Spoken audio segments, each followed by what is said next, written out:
जिंदाबाद। राव देवीलाल अमर रहे। योगी अभय सिंह जिंदाबाद। प्रधान जी, सम्मानित मंच, पार्टी के प्रति समर्पित निष्ठावान कार्यकर्ता साथियों,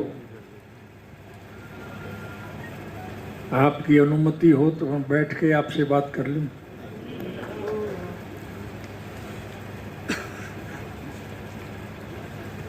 मुझे बहुत प्रसन्नता है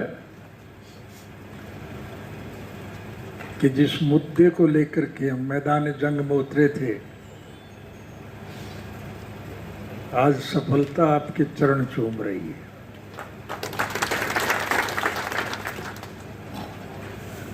इसके लिए मुझे कोई लंबा चौड़ा भाषण नहीं देना। मुझसे पूर्व वक्ताओं ने बहुत विस्तार के साथ पार्टी की नीति से आपको अवगत कराया। मुझे तो आपको एक ही बात याद करानी है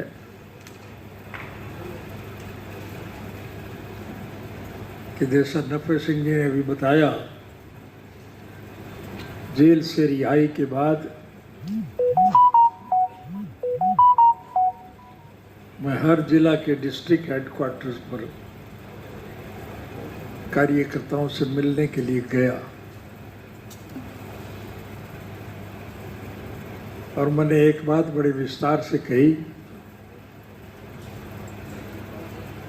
कि हरियाणा प्रदेश की मौजूदा सरकार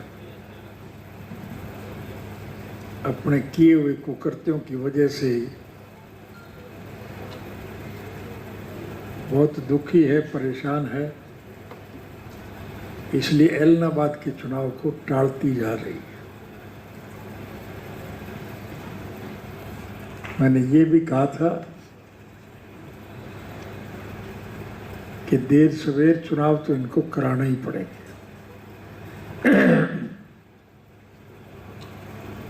हमारे लिए ये बहुत प्रसन्नता की बात है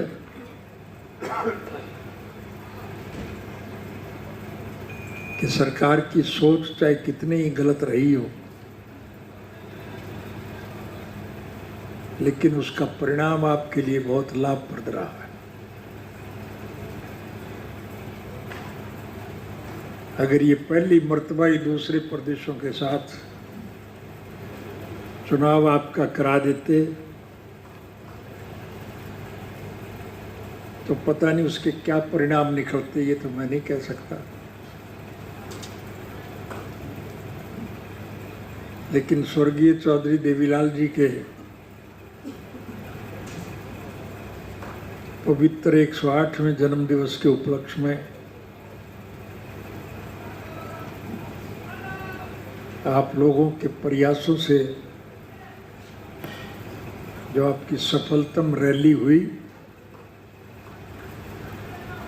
जहाँ उसके लिए मैं आप सबको बधाई देता हूँ, वहाँ आपका सुखद परिणाम जो है तो निश्चित रूप से एलनाबाद के उपचुनाव में आपको मिलेगा।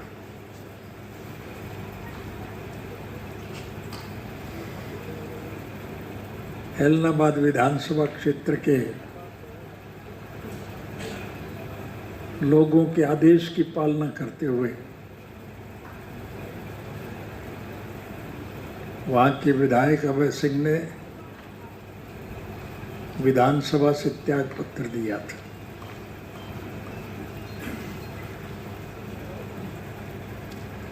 और अब नए सिरे से एलनाबाद के मतदाताओं के ही आदेश की पालना करने का अवसर आप सब लोगों को पुनः मिला है। हमारी पार्टी जनता जनार्दन के सहयोग और समर्थन से चलने वाली पार्टी है। हमारा कोई व्यक्तिगत स्वार्थ नहीं, हमारा कोई राजनीतिक स्वार्थ नहीं है। हम तो स्वर्गीय चौधरी देवीलाल जी के स्वप्नों को साकार करने के पक्षधर हैं। चौधरी साहब ने सारी उम्र एक मुद्दे को लेकर के संघर्ष किया कि आम नागरिक की मूलभूत जरूरियात, रोजी रोटी, कपड़ा, मकान, शिक्षा और स्वास्थ्य का प्रबंध सरकारी तौर पर किया जाए।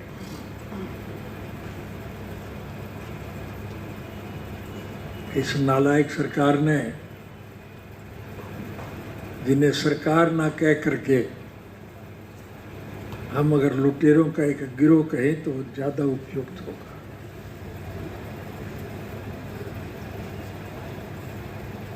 लोगों की मूलभूत जरूरियात तो पूरी करना अलग बात थी, उल्टा इस कृषि प्रधान देश के कृषक को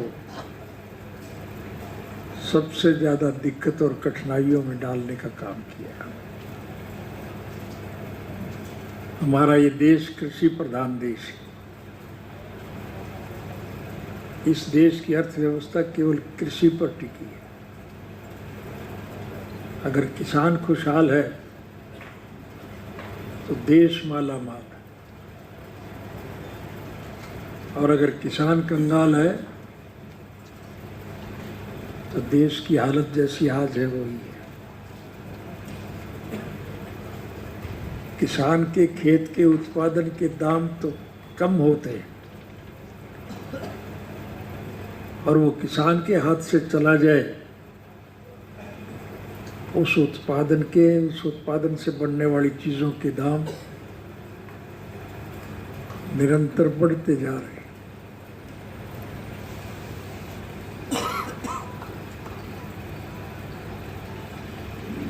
मौजूदा सरकार ने इस प्रकार के कानून कायदे बनाए हैं जिससे योजनाबद्ध तरीके से इस देश के लोगों की मेहनत का पैसा मुट्ठी भर, जो 15-20 बड़े औद्योगिक घराने हैं, अंबानी और अडानी जैसे, उन लोगों की तिजोरियों में जा रहा है। आज उनकी संपत्ति निरंतर बढ़ती जा रही है और उत्पादक की हालत सबसे ज्यादा खराब होती जा रही है। इसके लिए आपको एक अवसर मिला है। ये केवल एक उपचुनाव ना मान के चलें,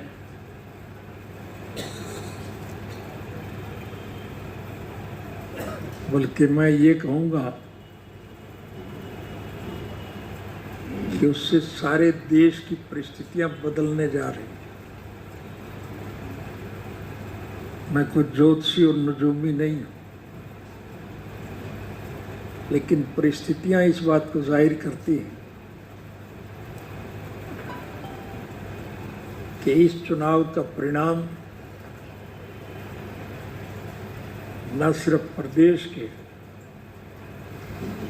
न सिर्फ देश के, बल्कि समूचे विश्व के हालात में बदलाव लाने का काम करेंगे।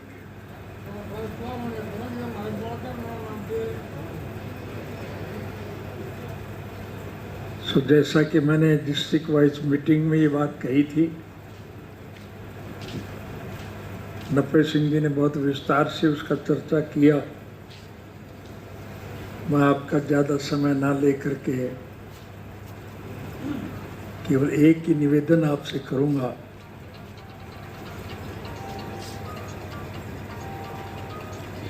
कि इस चुनाव में एक एक व्यक्ति से संपर्क स्थापित करो। आज परिस्थितियां आपके अनुकूल हैं, लोग आपसे जुड़ना चाहते हैं, क्योंकि इस देश का हर नागरिक आज मौजूदा प्रशासन से दुखी और परेशान है। मैंने पहले भी आपको बताया था, आज फिर दोहरा रहा हूं कि जेल से रिहा होने के बाद मैं सर्वप्रथम उन्हीं लोगों के पास गया था जो पिछले 10 महीने से गर्मी सर्दी की परवाह किए बिना बारिश और झक्कड़ों का मुकाबला करते हुए भूखे प्यासे प्रदेश की सीमाओं के साथ लगते हुए दिल्ली की बॉर्डर पर बैठे हुए मैं उनका आभार व्यक्त करने गया था। लेकिन मुझे ये देख करके बहुत प्रसन्नता हुई कि इस आंदोलन में आज 36 जात के लोग शामिल हैं।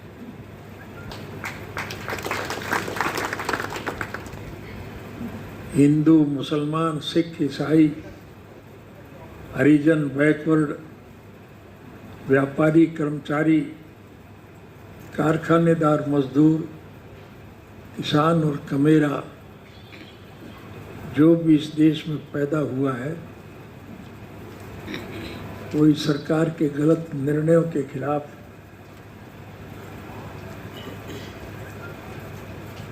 जिस सरकार के लुटेरों ने जात पात का जहर फैला करके देश को बर्बाद करने का काम किया, आज उनके खिलाफ संघर्ष में जूझ रहे हैं। ऐलनाबाद विधानसभा क्षेत्र के मतदाता चुनाव परिणाम से पहले ही मैं बधाई देना चाहता हूं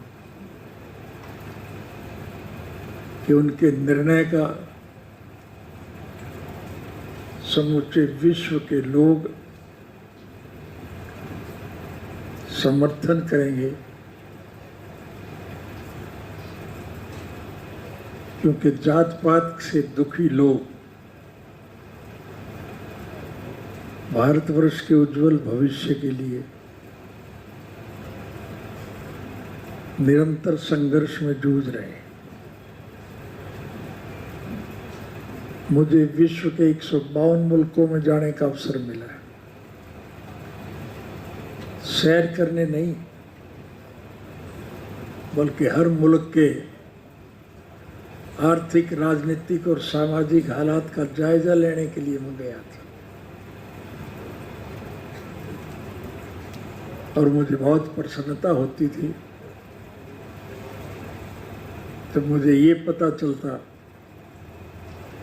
कि समूचे विश्व के स्तर पर भारतवर्ष एक ऐसा देश है जहाँ सर्वधर्म सम्मेलन के लोग आपसी प्रेम, प्यार और भाईचारे से मिलजुल कर अपने तीज त्योहारों को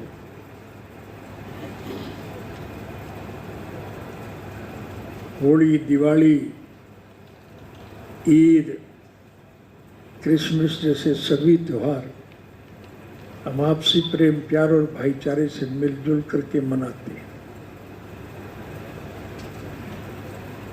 स्वार्थी किस्म के लोगों ने जात पात का जहर फैला करके इस देश के उस सुखद वातावरण को दूषित करने का काम किया।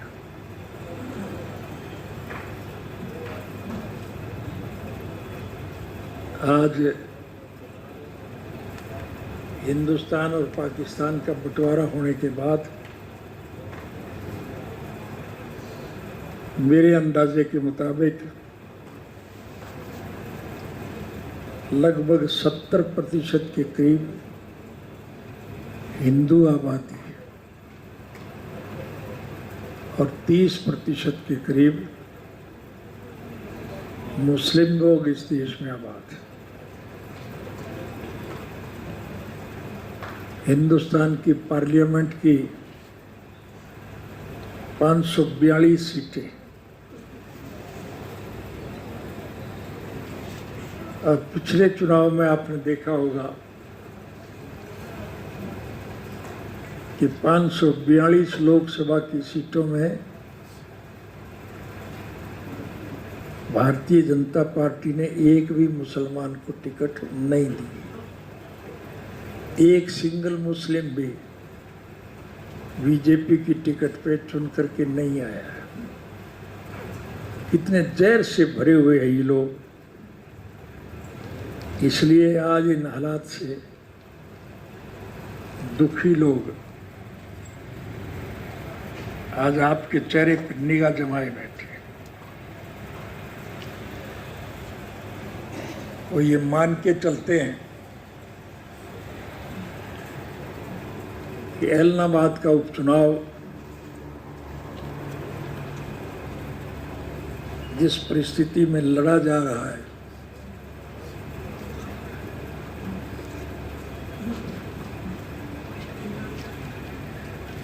मुझे नहीं लगता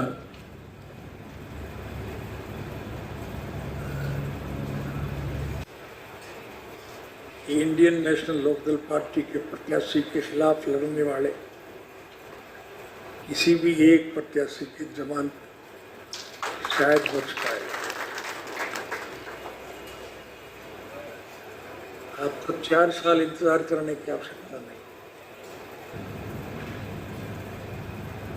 ऐलनाबाद का उपचुनाव जितने भारी मार्जिन से आप जीत के जाओगे, उससे सत्ता पक्ष के लोगों में भगदड़ मच जाएगी, गठबंधन टूट जाएंगे, इनके चुने हुए प्रतिनिधि इन्हें छोड़ करके भाग जाएंगे। प्रत्यक्ष में प्रमाण की जरूरत नहीं। इस लोकसभा के उपचुनाव, विधानसभा के उपचुनाव में जो भी जिस पार्टी के उम्मीदवार चुनाव मैदान में उतरे,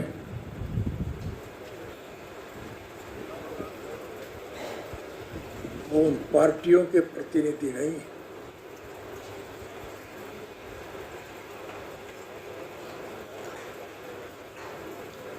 ऐलनाबाद विधानसभा क्षेत्र से कांग्रेस पार्टी की टिकट पे जो उम्मीदवार चुनाव लड़ रहा है, वो पिछले चुनाव में इस पार्टी के सिंबल पे था, ये मुझे पता नहीं, आपको ज्यादा ज्ञान होगा।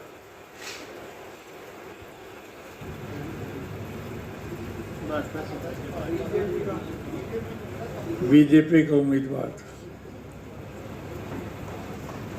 और अब वो बीजेपी की हालत को खराब समझ करके कांग्रेस की टिकट पर चुनाव लड़ रहा है।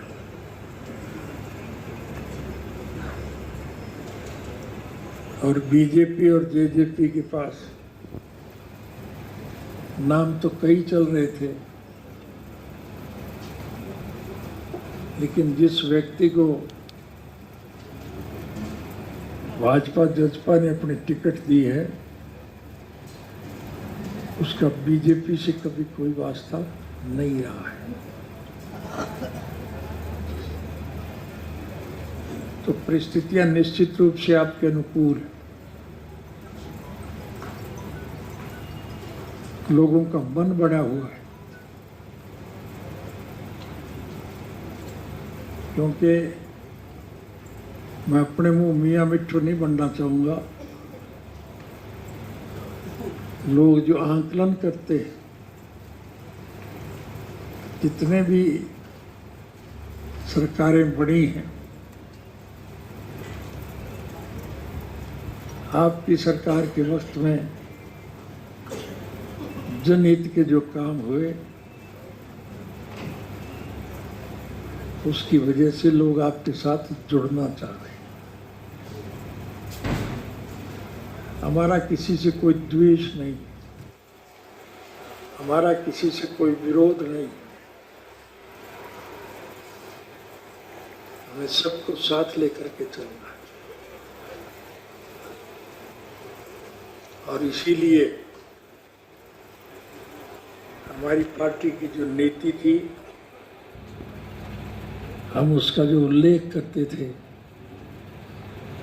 प्रत्यक्ष रूप में हमने एलनाबाद उपचुनाव में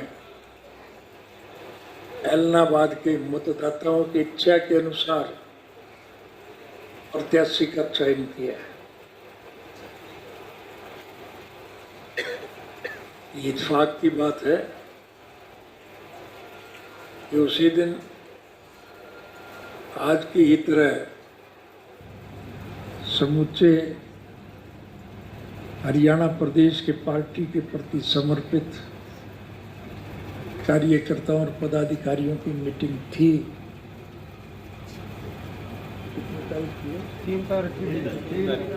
3 तारीख को 11 बजे और इसी जगह पे थी। और उसके फौरन बाद एलनाबाद क्षेत्र के मतदाताओं की एक मीटिंग यहाँ से 30 मील की फासले पर नाथुश्री चौकटा में रखी। वो मीटिंग 3-4 घंटे चली थी और बहुत खुल करके उसमें चर्चा हुई। हर आदमी की तरफ से एक ही इच्छा थी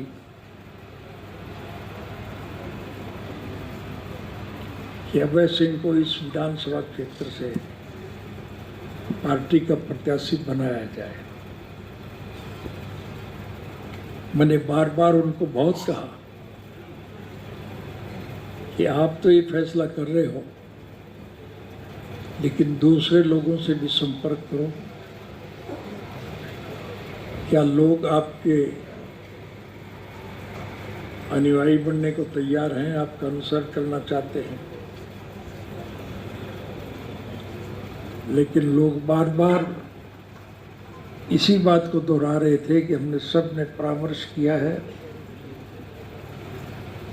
हमारे कहने से ही अभय सिंह ने त्याग पत्र दिया था और अब हम यही आग्रह करते हैं कि अभय सिंह इस विधानसभा क्षेत्र से चुनाव लड़े। समूचे विश्व के इतिहास में ये पहली परंपरा है कि मतदाताओं की इच्छा के मुताबिक प्रत्याशी का चयन होता है और चुनाव समितियां फैसला बाद में करती। एलनाबाद के लोगों ने 3 तारीख को फैसला लिया और आपकी पार्टी की चुनाव समिति ने 5 तारीख को सोच विचार करके उस पर मोहर लगाने का काम।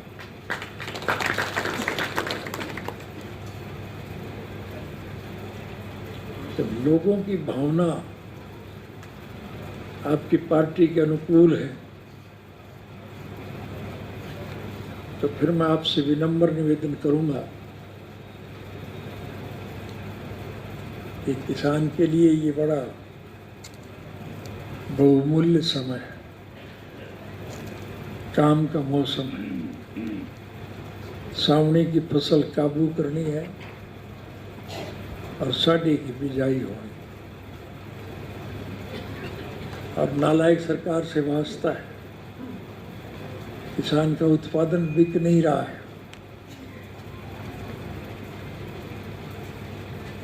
केंद्र में कांग्रेस पार्टी की जब सरकार थी तो उन्होंने एक निर्णय लिया था कि किसान के उत्पादन का दाम केंद्र सरकार की तरफ से तय किया जाए।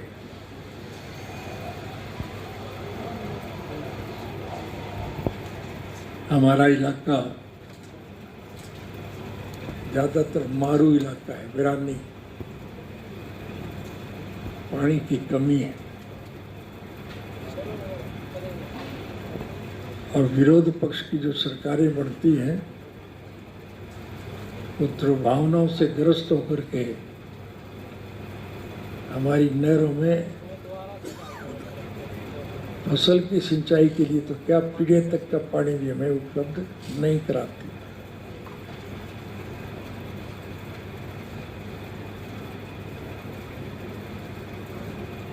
संयोग से एक दफा आपकी सरकार बनी, प्रभु की कृपा रही, बाजरे की फसल बहुत अच्छी थी और केंद्र की सरकार ने खरीद से इनकार कर दिया था।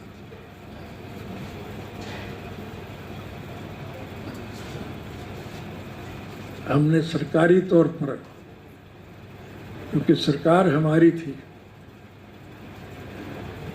किसान के बाजरे का एक एक दाना, चाहे वो राजस्थान का था, चाहे पंजाब का था, चाहे दिल्ली का था, चाहे यूपी का था, चाहे गुजरात और मध्य प्रदेश का था, जो बाजरा हमारी मंडियों में आया, हमने सरकारी रेट पर उसका एक एक दाना खरीदा कि नहीं खरीदा।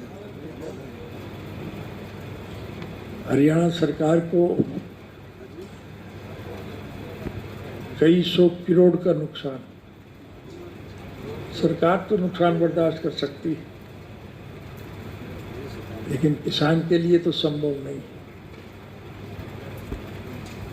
आज किसान का उत्पादन मंडियों में बर्बाद हो रहा है, सरकार खरीद नहीं रही, और अगर किसी का खरीद लिया जाए तो उसकी पेमेंट नहीं हो रही। पहली दफा हमने देखा कि किसान अपने खेत का उत्पादन मंडियों से वापस घरों को ले जा रहे हैं। किसान अपना उत्पादन मंडी में बेचने को लेके जाए और बिके ना, वो वापस घर में लेकर के आए, तो हम खेत से जुड़े हुए लोग हैं, हमारी क्या हालत होती है।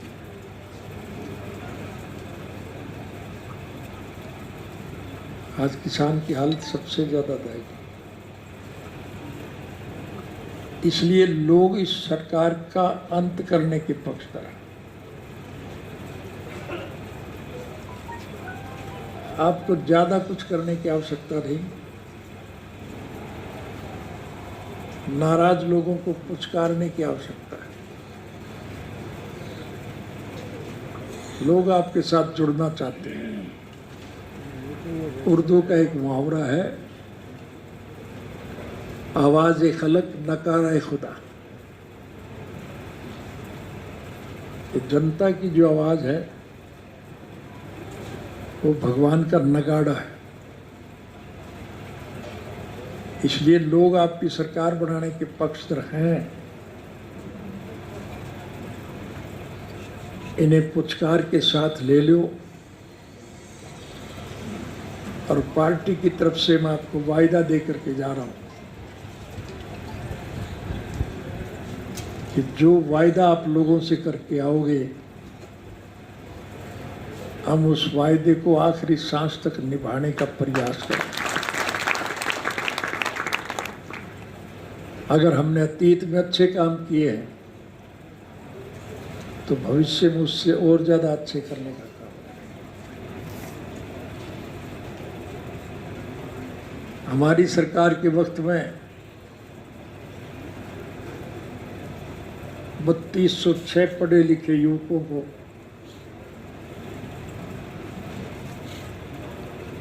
सरकारी तौर पर नौकरी मिली थी, और उसका चयन बाकायदगी से बोर्ड करते हैं। लेकिन कांग्रेस पार्टी की सरकार ने साजिश और षड्यंत्र करके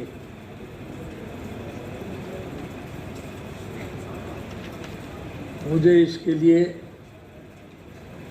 मुलजिम घोषित किया और मुझे 10 साल की सजा दी, केवल इसलिए कि 3206 युवकों को रोजगार मिला था, नौकरी मिली।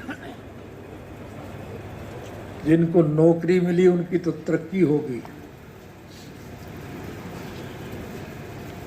और जो नौकरी दिलाने वाली सरकार थी उसके मुखिया को 10 साल की सज़ा, 10 साल में भी नहीं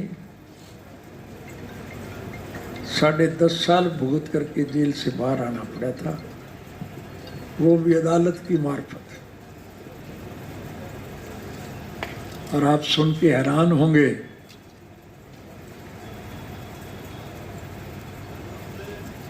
कि जिस व्यक्ति की शिकायत पर हमें सज़ा मिली थी उसको भी हमारे बराबर 10 साल की सज़ा मिली, वो भी अभी जेल में सज़ा भुगत रहा है। मैं तो कोर्ट से विदा लेकर के आया हूँ, लेकिन अभी दूसरे साथी तो जेल में बैठे।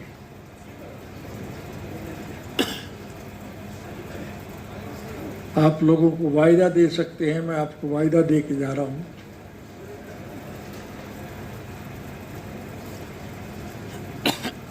कि जो परिस्थितियां आज है उसके मुताबिक निश्चित रूप से आपकी सरकार बनेगी, क्योंकि इलाहाबाद का उपचुनाव जब आप भारी मतों से जीतेंगे तो फिर सत्ता पक्ष में भगदड़ मच जाएगी, गठबंधन टूट जाएंगे, दूसरी पार्टियों के चुने हुए प्रतिनिधि पार्टियों को छोड़ करके आपके साथ आ जाएंगे। और जब सरकार अल्पमत में होगी तो फिर मध्यावधि चुनाव के अलावा कोई विकल्प नहीं हो। आपको 4 साल इंतजार करना नहीं पड़ेगा। 30 तारीख के चुनाव के बाद निश्चित रूप से परिस्थितियां बदलेंगी। आपकी पार्टी का प्रत्याशी दूसरे सभी प्रत्याशियों की जमानतें जब्त करा करके जब भारी मतों से विजयी होगा तो फिर सरकार में भगदड़ मचेगी।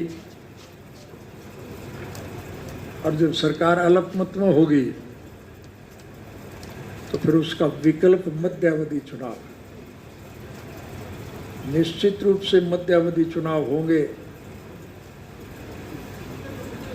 और हरियाणा प्रदेश के चुनाव के परिणाम को दूसरे प्रदेशों के लोग भी अपनाने का काम करेंगे।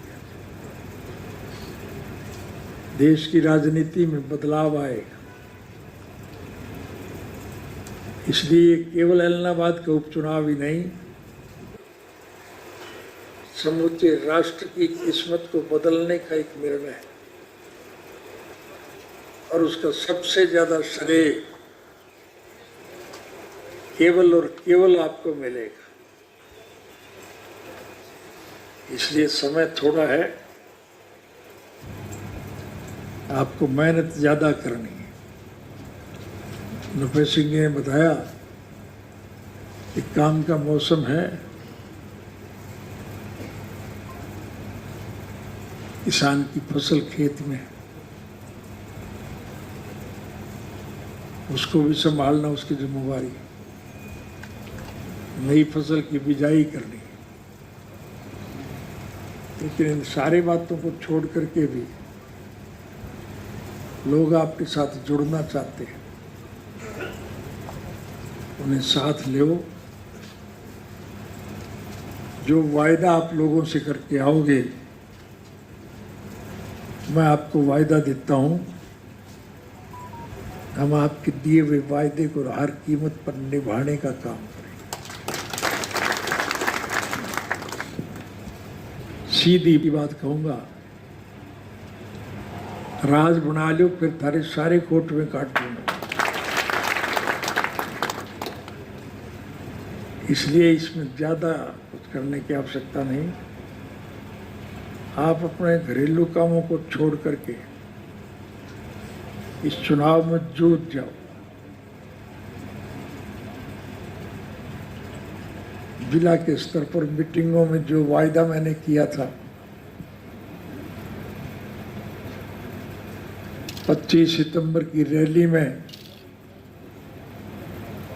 हमारे आश्वासन पे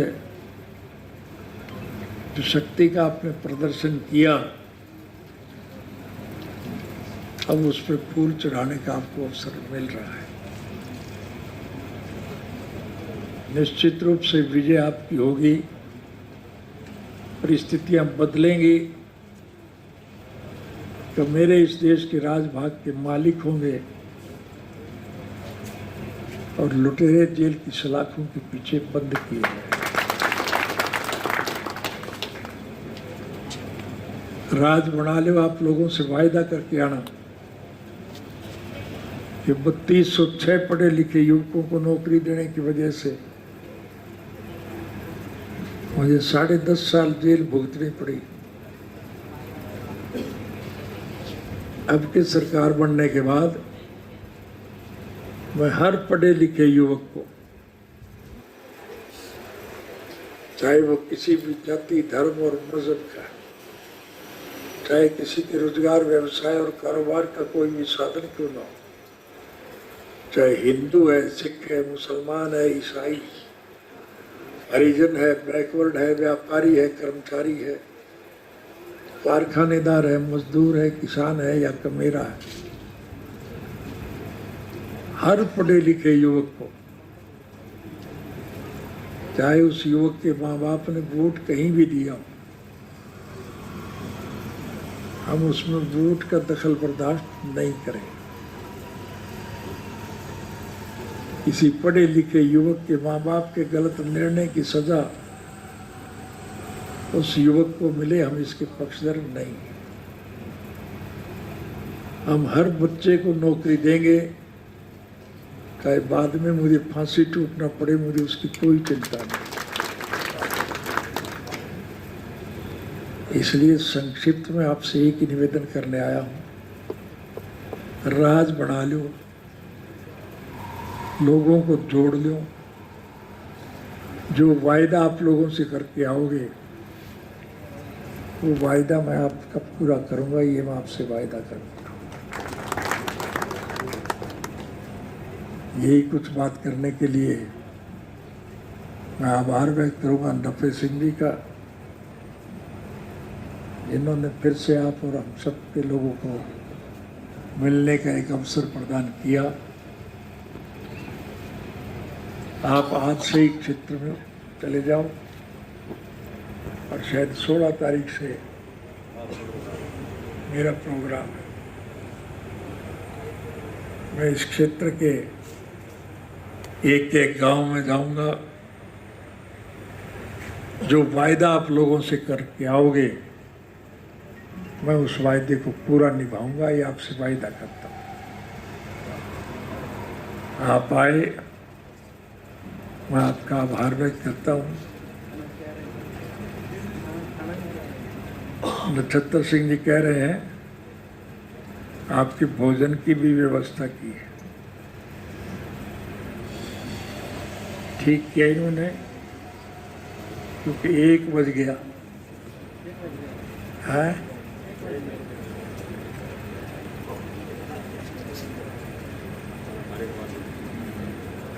खाना खाने के बाद फिर लूंगा। नफे सिंह जी कह रहे हैं पहले भोजन करो, उसके बाद जैसा इन्होंने बताया जोन वाइज फिर आपकी मीटिंग होगी, और इस मीटिंग के बाद फिर आप घर नहीं जाओगे, एलनाबाद क्षेत्र के एक एक गांव में जाओगे, और 16 तारीख से पहले, आज 14 होगी ना, 14, 15 और 16, कल दशहरा है। दशहरा पवित्र त्योहार है। पापी रावण का वध दशहरे को किया था। आज इन पापियों का वध करने का आपको अवसर मिलेगा, तो आपका आभार व्यक्त करता हूँ और इस उम्मीद, विश्वास और भरोसे के साथ आपसे विदाई चाहूँगा कि आप पार्टी के निर्णय पर फूल चढ़ाओगे। आप सबका बहुत बहुत धन्यवाद।